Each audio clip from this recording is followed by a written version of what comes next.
Hi everyone, hope you're doing well from wherever you're watching this channel, depending on your time zone.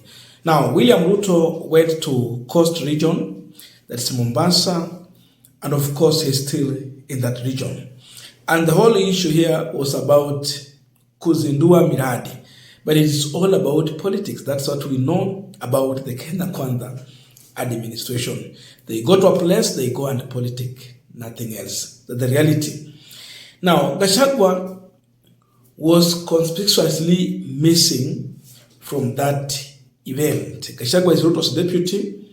Remember when they took over power, penye Ruto ako, Gachagua ako, penye Ruto ako, Gachagua ako. Then some differences occurred. Gachagua started missing some of Ruto's event. Then later, we have seen the formation of new cabinet and all the changes, the protests with Gen Zs. Again, we saw Gachagua and Ruto back together. Even military choppers was given to Gachagua, red carpet and whatever. It was restored. But then why was Gachagua missing from the Mombasa event? Is Gachagua in agreement with the Ruto's new move? The answer is no, and already Gachagua has indicated that. He was somewhere in a funeral, which of course himself also attended. It is in Mount Kenya region. And there's a statement he issued, which is challenging the latest appointment that Ruto has done. Gachagua was talking to the former CS for Treasury, Njuguna Ndung'u. Remember, Njuguna Ndung'u is a technocrat, not a politician. But imagine with all that, he was also fired. That means it's a big fail.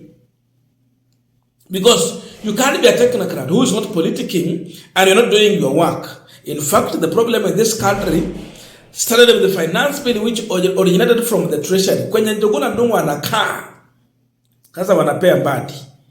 It brought the problem. A technocrat.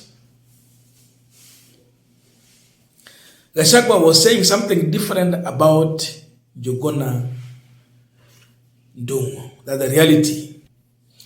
And here is how he's describing Njuguna Ndung'u. Professor Njuguna Ndung'u, your outstanding performance has left an indelible mark. We are immensely proud to call you our son from this region. Your stewardship at the treasury was exemplary. You worked tirelessly, delivering clear and concrete proposal to steer our economy. As you transition, hold your head high. Your hard work and dedication are deeply appreciated. That is the description Gachagua is giving Njuguna Ndung'u. And amwambia, you have left an indelible mark. Yani, wino ambao hautafutika. That is Gachagua. Imagine this is a man he is describing, but fired by William Ruto. Ruto has considered to return some individuals, but did not consider to return Njuguna Ndung'u. A man that Gachagua is praising, Ruto has fired him. He did not find a reason to return him back. Because we are somewhere has returned. Akina Kithure Kindiki, Kipchumba Murkomen, Davis Chirchir, and many others. Around 11. So imagine, if your principal has fired this, then you come in, you praise the person. What is the meaning of that? Gachagua is in disagreement with the Ruto's position. The appointment he did, he is in disagreement with that. Therefore, praising Njuguna Ndung'u means that sympathizing with him and above all, bring that perception that you have left out a credible person who should be part of your latest appointment. Now, Gachagua did not stop here. He went further to comment on the protest. And he was addressing those who he believed have been taking advantage of the protest. That's what he's saying. Those who took advantage of protest to loot property, They are idiot. But the word idiot came in because his reference was heading somewhere else. He said there are more idiots and more idiotic. Those, and in reference to those who took the advantage of the situation to settle political scores with those who they don't agree with.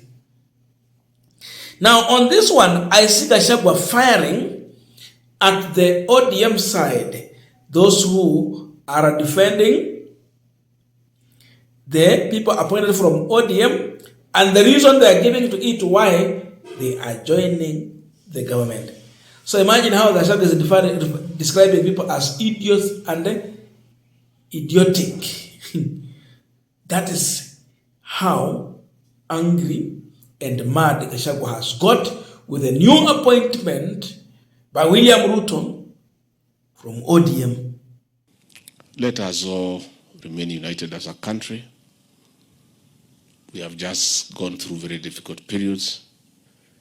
In moderate, I agree with you 100%.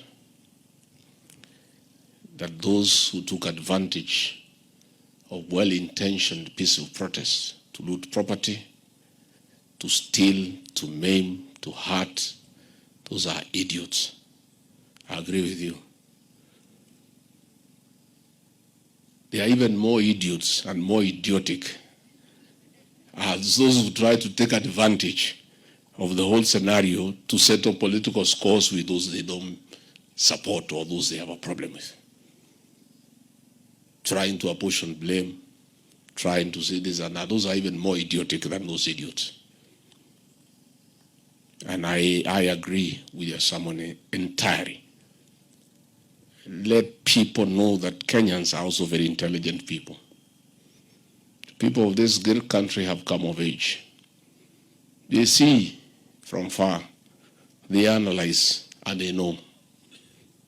As you speak of any situation, have tremendous respect for the people of Kenya. People are not foolish. There is no shortage of fools in this country. People are fairly intelligent and very analytical. And the ordinary Kenyans are ahead of us leaders. They know many things. And they see. And they can tell. They can interpret. They can perform. And they understand. Let us respect the people of Kenya, because the people of Kenya are fairly intelligent people. I have seen many people, all sorts of analysts and newspaper people and commentators commenting about gains and losses. Which region got what, which one lost, which one didn't, who is strong, who is not. I think the whole thing. Now, as we conclude this discussion, just a quick request. For those who are watching and you have not yet subscribed, please consider subscribing. To our return subscribers, I must say thank you so much. And again, to all our viewers, please give this video a thumbs up. Thank you so much, and back to this discussion.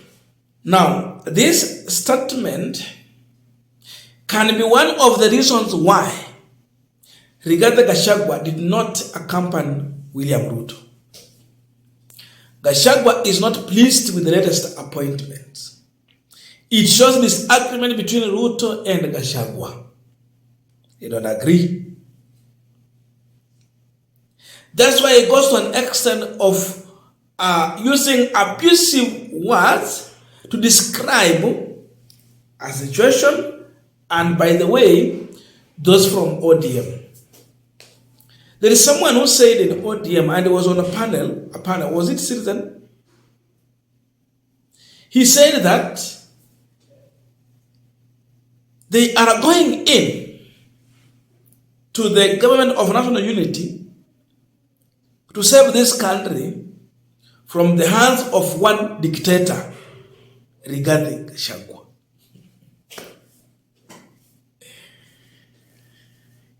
He said, if you're saying that Ruto must go, then who takes over? His deputy, Rigathi Gachagua. So according to him, he believes that Rigathi is the worst dictator in comparison to William Ruto. So they rather go in and stop the worst dictator from taking over. Huyu alikuwa MP Kaluma. Hivyo ndio alisema. I think Gachagua is trying to react on that. So that has been one of the reasons why ODM has been saying we are going to settle this problem and get the country out of the mess. Because the man behind William Ruto has come out more of a tribalist leader, and his comments sound like those ones of a dictator. So we see Gachagua responding to this, and in that way, he's referring to them as idiots. With this, it is a clear indication, in fact, first statement of disagreement between Ruto and Gachagua. Gachagua is not in this unholy union between ODM and Ruto's UDA party.